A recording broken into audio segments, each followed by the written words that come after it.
Reserva de emergência, o famoso primeiro passo rumo a uma vida financeira mais estável, mais seguro e com mais prosperidade. Mas que infelizmente ainda não é uma coisa muito comum na vida dos brasileiros. Eu vi duas pesquisas do ano passado, vou colocar aqui na tela, que mostram que mais de 70% dos brasileiros não têm reserva de emergência. E isso não é só por causa de renda, por mais que tenha uma parcela da população sim, que não consegue ter esse dinheiro de segurança porque não consegue guardar dinheiro, né, que acaba tendo que no dia a dia gastar todo o dinheiro que recebe com os itens essenciais, tem uma grande parcela das classes C, B e até A que não guardam dinheiro, não tem reserva de emergência, mais da metade inclusive. Então eu quis fazer esse vídeo aqui para falar sobre a importância da reserva de emergência, para que ela serve exatamente, para quem que ela é recomendada, e eu vou trazer aqui os 7 passos muito simples para começar uma reserva de emergência do absoluto zero, mesmo que você não saiba absolutamente nada sobre investimento, sobre opções nem nada. Eu vou mostrar aqui quais são as duas melhores opções de reserva de emergência hoje no Brasil. Vou fazer um comparativo entre elas para você conseguir escolher qual faz mais sentido para você. E no final eu vou mostrar a minha reserva de emergência, o porquê que eu escolhi, o investimento que eu escolhi para essa reserva e também quanto que me rendeu. Apesar da reserva de emergência não servir para a gente ganhar dinheiro com ela, né? Ela tem que ser uma reserva de emergência. Ela acabou ainda me rendendo bastante dinheiro nos últimos anos e eu vou te mostrar isso também. Então, a primeira coisa sobre a reserva de emergência é para que ela serve, né? É a coisa mais importante da gente aprender logo de cara, né, de entender, porque nós somos seres humanos e a gente não faz absolutamente nada se a gente não achar que faz sentido pra gente. Então não adianta eu vir aqui te falar você precisa fazer uma reserva de emergência se você não concordar que faz sentido e que é importante.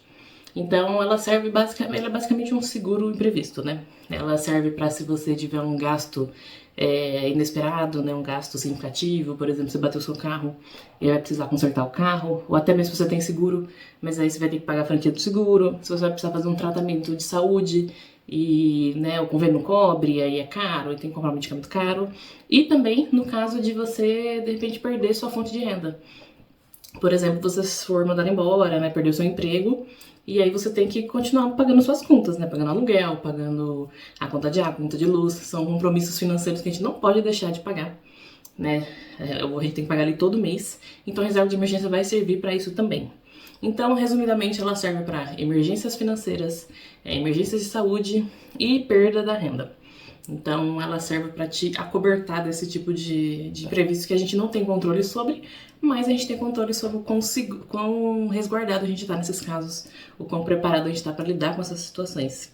E essa é justamente a primeira etapa de fazer uma reserva de emergência, que é entender o seu objetivo. Então, dos 7 passos que eu vou passar aqui, o primeiro é entender o porquê. E aí você vê que a reserva serve para absolutamente todo mundo. Todas as pessoas precisam ter uma segurança financeira, porque todo mundo pode passar por imprevistos, independente se você ganhar um salário mínimo, 5 mil, 10 mil, 15 mil, 20 mil, isso aí não importa. A reserva de emergência é para todo mundo, porque todo mundo pode ter imprevisto. E independente de quanto você ganha, se você não guarda absolutamente nada, quando você tiver um imprevisto, você não vai conseguir lidar com ele, e aí você pode acabar se endividando, né, passar alguma coisa no cartão de crédito sem ter dinheiro com o que pagar, entrar nos juros rotativos e entrar naquele bolo de neve de juros. Então, a reserva de emergência serve justamente para isso, para você conseguir se manter, não se endividar e conseguir pagar suas contas essenciais quando você precisar. E aí, partindo aqui do porquê, que é o passo número 1, vamos falar agora do segundo passo. O segundo passo que é, beleza, eu concordo que eu preciso de uma reserva de emergência, mas qual que tem que ser o valor da minha reserva de emergência? E por mais assim, que não seja uma regra rígida, né, se fala muito da reserva de emergência capaz de te manter por pelo menos 6 meses, se você não tiver mais fonte de renda para nada. Então, fui demitido e aí eu tô procurando emprego. Enquanto eu tô procurando emprego, a minha reserva de emergência consegue me manter por 6 meses. 6 meses pagando minhas contas, pagando meu aluguel, comendo, somente com as despesas essenciais. Ou seja, aquelas despesas simplesmente pra gente sobreviver. Então, para a gente definir qual vai ser o valor para nossa reserva, pelo menos 6 meses de despesas essenciais. Então, você vai calcular lá quanto você ganha com moradia, quanto você paga com moradia, as suas contas, né, água, luz, enfim, essas contas básicas. Se você tiver algum financiamento, né, alguma dívida do tipo, também, porque são coisas que você não pode atrasar. A alimentação, o transporte básico, né, ir voltar ao trabalho, coisas do tipo, buscar o filho na escola, parcela da escola, todas as despesas que são essenciais para a vida. E se você não souber exatamente quanto que é as suas despesas essenciais, eu fiz 2 vídeos aqui no canal. Um é falando sobre como diferenciar despesa essencial de despesas não essenciais. Vou deixar aqui na descrição, e o outro que é como você vai fazer para você acompanhar suas despesas aí por um certo período de tempo, pelo menos um mês, né? Para você ir anotando e realmente registrar o quanto que você gasta com suas despesas essenciais. Tem até um modelo de planilha que você pode baixar para te ajudar. Então vou deixar os dois links aqui na descrição.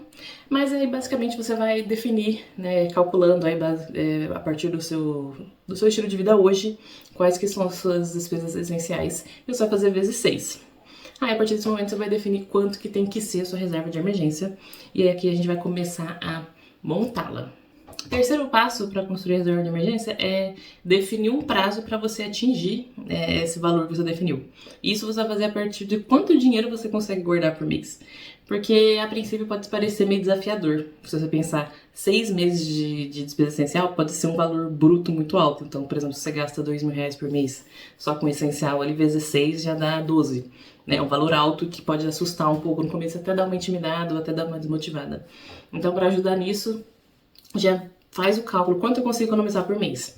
Aí você faz o cálculo de quanto tempo vai levar para atingir essa reserva de emergência, e aí isso te ajuda a ter um norte para você não cair naquelas tentações do dia a dia de gastar o dinheiro que deveria sobrar com outras coisas. E aí você tem pelo menos uma meta pré-estabelecida, tipo, eu quero chegar na minha reserva de emergência até o dia tal. Então, o exemplo que eu dei, né, 6 meses de R$12.000 por mês dá R$12.000.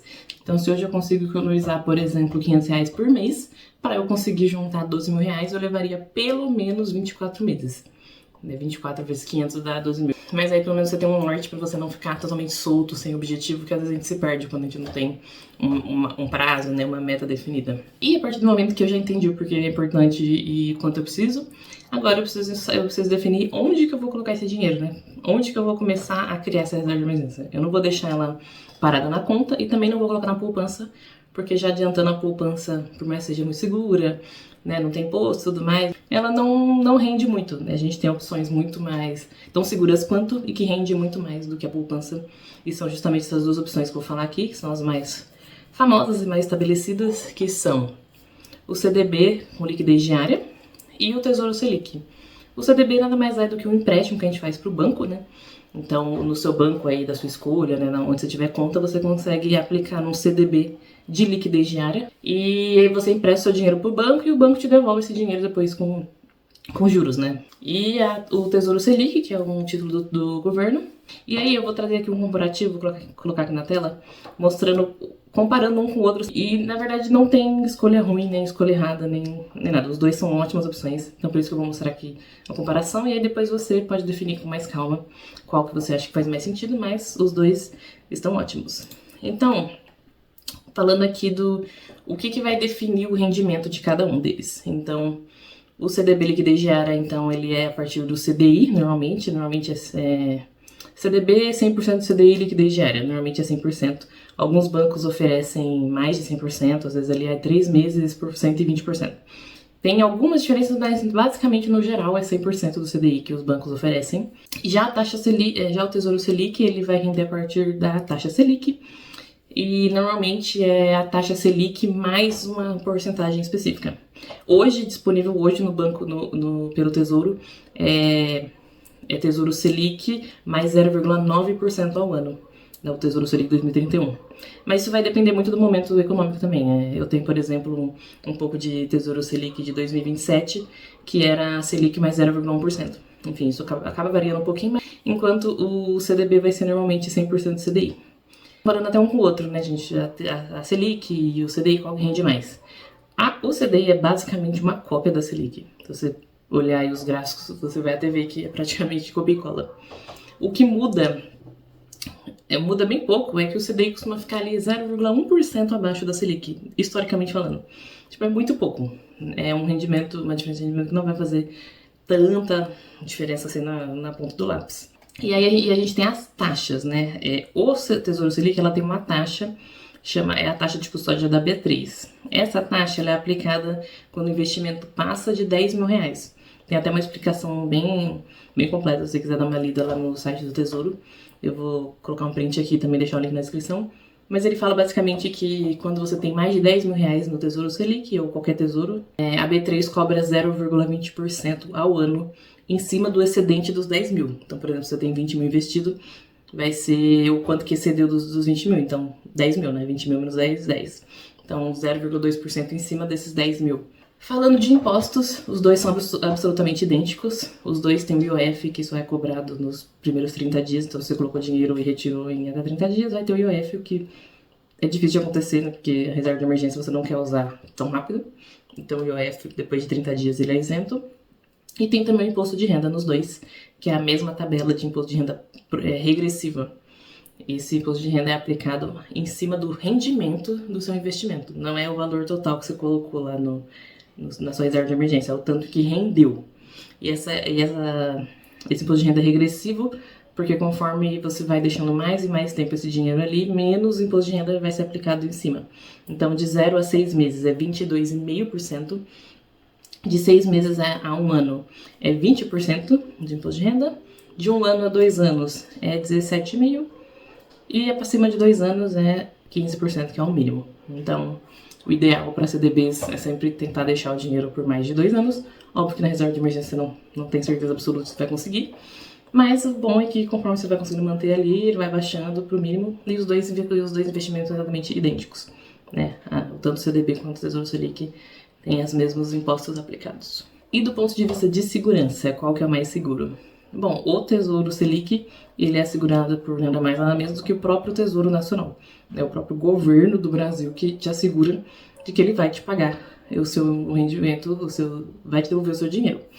E ele os tesouros, né? Todos os tesouros são considerados os investimentos mais seguros do Brasil, justamente porque é o nosso próprio governo. Então é bem difícil de pensar que o governo vai quebrar e não vai conseguir devolver nosso dinheiro. Então ele é considerado mais seguro, mas o CDB é bem seguro também porque ele tem o FGC como seguro, né? O FGC é o Fundo Garantidor de Crédito. Ele é uma instituição privada que basicamente existe para te garantir, né, te dar uma segurança de que se acontecer alguma coisa com o banco que você está investindo, ele vai te devolver esse dinheiro para você não sair no prejuízo completo. A gente está vendo isso acontecer na prática com o Banco Master. Muita gente investiu nos CDBs do Master que tinham promessas de rendimentos altíssimos. E aí o FGC está entrando em ação agora e já devolvendo esse dinheiro para as pessoas não ficarem desamparadas com a falência do Banco Master. E aí você pensa, o FGC é seguro?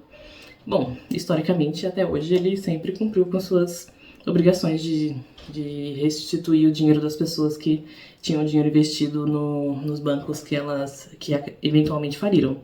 Então, né, até onde a gente consegue ver historicamente, o FGC é bem seguro, sim. Então, se você tiver algum CDB no banco que falir, você vai ter esse retorno, né? Você vai ter essa segurança do FGC que consegue restituir até R$250 mil por CPF. Então, se você tiver mais do que isso, aí você já não tem mais essa segurança, mas é difícil ter mais de R$250 mil numa reserva de emergência, né? Desse ponto de vista, você está bem assegurado pelo FGC, assim como pelo próprio Tesouro Nacional no Tesouro Selic. E falando de liquidez, essa é uma coisa importante. O que é liquidez? É a velocidade com a qual você vai ter acesso a esse dinheiro uma vez que você quiser resgatar ele do seu aplicativo. Então, precisei usar minha reserva de emergência, coloquei lá que eu quero resgatar meu investimento, quanto tempo leva para esse dinheiro cair na minha conta. O CDB geralmente tem a liquidez D+0, ou seja, no dia que você pediu, você já tem o dinheiro na hora ali. Você clicou, quero resgatar meu dinheiro, esse dinheiro cai na hora na sua conta. Isso tanto para dia útil quanto no final de semana, isso aí não importa. Você pediu, o seu dinheiro cai na conta.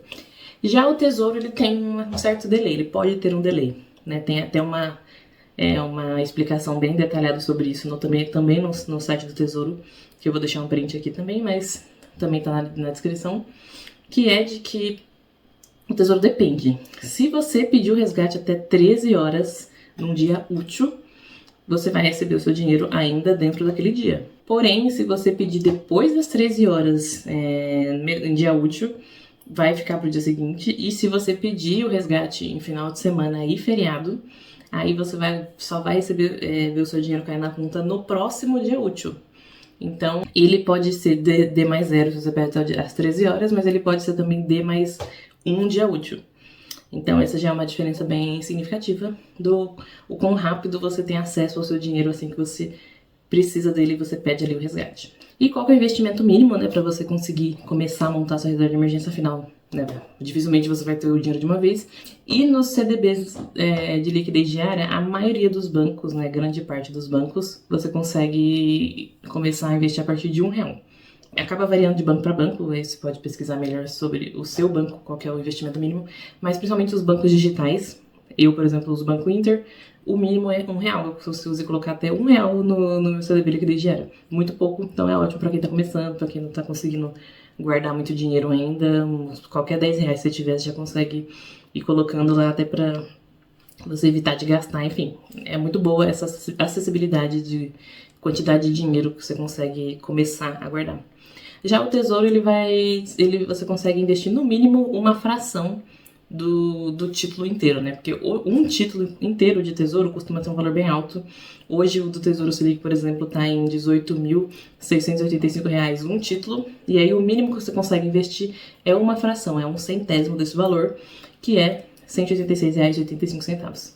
Então, se você tá precisando começar com menos do que isso, aí você vai ter que realmente esperar juntar esses R$186,85 para conseguir imputar esse dinheiro no aplicativo. E isso é toda vez que você for investir. Então, esse mês eu consegui guardar R$200. Coloco lá no Tesouro Selic. Mês que vem eu consegui economizar 150. E já não vou conseguir colocar. Porque o mínimo para você fazer qualquer aporte é uma fração, é um centésimo do valor, que hoje está em R$186,85. Ele pode variar, né, de título para título, enfim. Mas hoje, esse é o mínimo. Então, esse é um ponto de alerta, porque dependendo do quanto você consegue guardar por mês, você vai ter que esperar juntar mais para conseguir colocar no investimento. E também você só vai conseguir investir múltiplos dessa fração. Então, R$186,85, ou o dobro disso, ou o triplo disso, ou o quádruplo disso. Você não consegue colocar um valor de mais de R$200. Não é uma opção no Tesouro Selic. Já no CDB, né, você consegue colocar qualquer valor a partir do mínimo. Então, 1, 2, 3, 4, 3,50, qualquer valor aí quebrado você consegue colocar. Então, o CDB tem uma flexibilidade maior de aporte do que o Selic nesse sentido. Bom, então uma vez finalizada essa parte, né, de definir qual que vai ser o investimento que você vai aplicar, o quanto você vai guardar por mês e quanto você precisa guardar no total, o quinto passo é basicamente ter bastante critério ao usar a sua reserva de emergência. Porque afinal ela foi feita para isso só, emergência. E aí tem que tomar cuidado para não enxergar a reserva de emergência como um dinheiro extra. Né? Tipo, já gastei o quanto eu tinha definido no meu orçamento do mês com despesas gerais. Mas eu quero comprar alguma coisa que não é essencial, mas eu vou comprar porque daí qualquer coisa eu uso a minha reserva de emergência. E aí que a gente se perde, né? Porque a reserva de emergência não foi feita para isso. E aí se você começa a usar ela com despesas não essenciais, não urgentes, a hora que você precisar de usar ela para uma emergência, aí você não vai ter porque você gastou com outras coisas. E digamos que você precisa usar a reserva de emergência, se você eventualmente usou. O sexto passo é justamente repor sua reserva de emergência. Porque a partir do momento que você usou, aí depois você precisa repor ela para chegar no valor que você tinha definido lá inicialmente, que é o essencial para você sobreviver 6 meses se você perder sua renda. Então, precisou usar, já refaz o plano de quanto tempo eu vou demorar para repor esse dinheiro, para, né, se acontecer uma outra emergência e você não tá descoberto. Então, tentar repor o mais rápido possível para voltar ali pro seu valor mínimo que você definiu. E o sétimo passo é muito em linha ali com o sexto, que é ajustar a reserva de emergência sempre que necessário. Afinal, as suas despesas essenciais podem mudar, né? O seu preço de vida, né? Suas despesas essenciais podem alterar, sim. Então, antes meu aluguel era R$1.000, agora é 2.000. Então, sua despesa necessária por mês aumentou R$1.000. Vezes 6, você vai ter que aumentar R$6.000 na sua reserva de emergência. Um exemplo assim por cima. Então, mudei toda a minha vida, então eu preciso rever quanto que eu tô gastando agora, minhas despesas essenciais hoje, para poder atualizar minha reserva de emergência, para não ficar defasada. Porque daí, se você esquece dela lá, aí você vai precisar usar ela, e aí você tá com dinheiro hoje, que no passado era o suficiente, mas hoje não é mais. Então, sempre atualizando, ainda mais que a gente tem, né, reajuste de conta, tem inflação, enfim, as coisas vivem ficando mais caras, então a reserva de emergência exige sim um reajuste. De quanto tempo? Vai depender. Se você se mudou de casa hoje, já tem que refazer. Porque foi o exemplo que eu dei. O aluguel mudou, já tem que atualizar na hora já, pra não deixar ficar defasado. Agora, caso contrário, aí você pode fazer a cada um ano, né? Enfim, como eu comentei, né? As contas costumam reajustar uma vez por ano. Então, você fazendo ali uma revisão dos suas despesas essenciais uma vez por ano tá mais que suficiente, se você não tiver nenhuma mudança muito drástica na sua vida. Bom, então são esses os 7 passos para você criar a sua reserva de emergência do zero. E agora eu vou mostrar a minha reserva de emergência, o quanto que eu defini para mim mesma e qual que foi o investimento que eu escolhi para minha reserva. Então, eu vou colocar aqui na tela a minha reserva hoje. Eu defini como 20 mil reais e eu optei por usar o CDB. CDB 100% CDI, liquidez diária, eu uso no Banco Inter, que é meu banco, né? E por que que eu escolhi o CDB e não o Tesouro Selic? Para mim, a escolha foi baseada 100% na liquidez. Porque todo o resto, como eu disse, é muito similar, o rendimento é muito similar, a segurança também é similar, então para mim o que faz diferença é a liquidez. Justamente porque o CDB eu consigo sacar a qualquer momento, a qualquer hora, até de final de semana e feriado. E o Tesouro, como eu disse, se for depois das 13 horas no dia útil, ou se for final de semana feriado, o dinheiro não vai cair no mesmo dia. E pra mim isso é significativo, porque eu gosto da segurança de pensar que se eu tiver uma emergência hoje, agora, independente de que dia, que horário que for, o dinheiro vai cair na hora na minha conta. E eu já precisei usar minha reserva de emergência no final de semana, inclusive, e foi instantâneo. Pedi ali pra resgatar, caiu na minha conta, resolvi meus problemas e acabou. Então, pra mim, a liquidez de zero, em 100% dos casos, dos dias, foi o fator determinante para eu escolher o CDB. Mas, de novo, isso é uma escolha muito pessoal, os dois são ótimos, aí fica a seu critério se você achar que faz mais sentido, ou se você sentir mais seguro. E o quanto que tem rendido reserva de emergência. Bom, aqui no Inter, o CDB liquidez diária, por mais que você queira deixar o dinheiro ali, todo o CDB vem com vencimento. E aí, quando esse título vence, o dinheiro cai na minha conta e eu reinvisto no CDB 100% CDI. O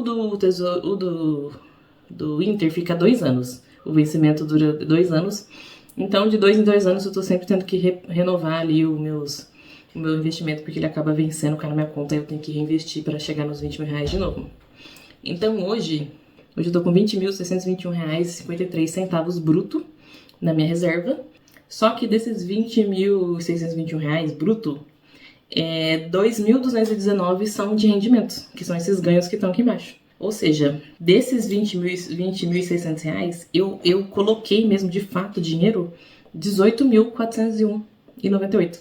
Esse foi o dinheiro que eu coloquei. Todo o resto, os 2.219 que somam aí os 20.621, são um rendimento. Então, se eu fizer ali uma proporção, cerca de 11% do que tá hoje na minha reserva de emergência foi rendimento, não foi eu que coloquei o dinheiro lá. Isso porque a reserva, o CDI, a Selic, né, que são basicamente iguais, estão rendendo muito nos últimos anos, né? A Selic tá muito alta, ela caiu agora em março para 14,75 ao ano, mas ficou aí vários meses com 15%, já faz mais de um ano que não baixa dos 14%, então atualmente a Selic está muito alta. Por mais que agora parece que vai cair um pouquinho, tem previsão de ficar abaixo de 13%, abaixo dos 14% até o final do ano, ainda é um valor muito alto. Então, assim, a reserva de emergência, por mais que ela não foi feita para render, ela tá rendendo muito, porque as nossas taxas estão muito altas. Então, isso é ótimo para nossa reserva de emergência, porque daí nosso dinheiro tá ali rendendo. Então, a reserva de emergência, se você não usa, ela ainda assim tá trazendo para você ali um rendimento muito positivo, ainda mais no cenário que a gente tá hoje de taxas altas. E um dinheiro que você não teria. E se você colocasse na poupança seria muito menor. E se você colocasse na sua conta corrente e deixasse ali parado, você só ia estar perdendo dinheiro para a inflação, né? Era isso que eu tinha para falar hoje.